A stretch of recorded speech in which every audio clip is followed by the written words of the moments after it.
Good morning, everyone. This is BBC News, and today we will be covering one of the most controversial scientific discoveries.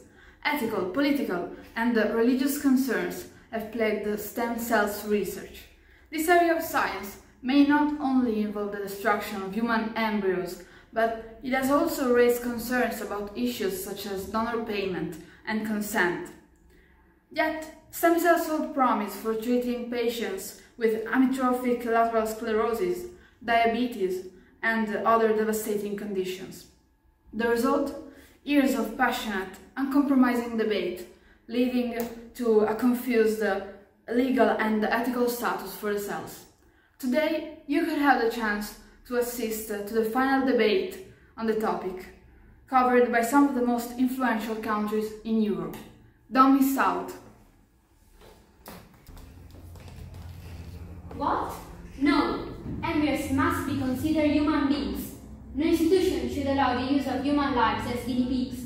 Moreover, we must take into account that studies on stem cells might lead to human cloning. That's right, we must be aware of science advancement. However, it would be thoughtless of us not to consider the risk of being left behind if compared to the other nation. That's why in our country scientific research is permitted under certain circumstances. The supernumerary embryos that Italian citizens have placed in assisted fertilization clinics must not be used. So, you buy embryos abroad for research. Why not use your own in vitro embryos instead? Back to focus. Why use in vitro stem cells when we could take advantage of IPS in those stem cells? That way we will not sacrifice human lives. In addition to that, despite stem cells' ability to auto-renovate and differentiate, it's really hard to get the most out of their use, and it would be an unreasonable waste to use in vitro embryos. We should not forget that the misuse of stem cells might lead to the development of tumors in patients. In fact, by keeping the research unrestrained, we aim to make more and more discoveries about incurable diseases so that we can treat patients without any collateral effects while using staminal cells from in vitro embryos. Using IPS can cause more collateral effects because during the growth of IPS, scientists have found genetic mutations that still need to be studied.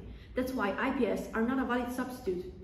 Numerous steps forward were made in the field of regenerative medicine and degenerative diseases. As a result of stem cells progress, scientists have been able to find a cure for myeloid leukemia and epidermolysis bullosa and found a way to regenerate damaged tissues.